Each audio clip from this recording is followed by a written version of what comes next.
തൃശ്ശൂർ ജില്ലയിൽ കനത്ത മഴ തുടരുന്നതിനാൽ ചാലക്കുടിയുടെ പല പ്രദേശങ്ങളിലും വെള്ളം കയറിയിട്ടുണ്ട്. ഞാനിപ്പോൾ നിൽക്കുന്നത് മേലൂർ അടിച്ചിലി റൂട്ടിലാണ്.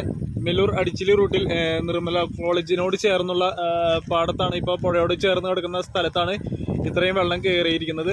അപ്പോൾ കനത്ത മഴ ഇനിയും തുടർന്നാൽ കൂടുതൽ വെള്ളം കയറാൻ ചാൻസ് ഉണ്ട്. ഇപ്പോൾ സ്വിസ് വാൽവ് അടച്ചതിൻ്റെ ഭാഗമായിട്ട് കയറിയ വെള്ളം താഴേക്ക് ഇറങ്ങിക്കൊണ്ടിരിക്കുകയാണ്.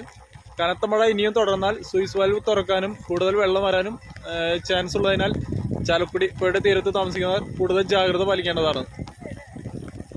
ഇന്നലെ രാത്രി കയറിയ വെള്ളം തിരിച്ച് പുഴയിലേക്ക് തന്നെ ഇറങ്ങി പോകുന്ന ദൃശ്യങ്ങളാണ് നിങ്ങളിപ്പോൾ കണ്ടുകൊണ്ടിരിക്കുന്നത്. നിങ്ങളിപ്പോൾ കാണുന്നത് ചാലക്കുടിയിൽ മേലൂർ പഞ്ചായത്തിലെ വെള്ളം കയറിയ മറ്റൊരു താഴ്ന്ന പ്രദേശമാണ്. മേലൂർ അടിച്ചിലി റൂട്ടിൽ തന്നെയാണ് ഈ പ്രദേശമുള്ളത്.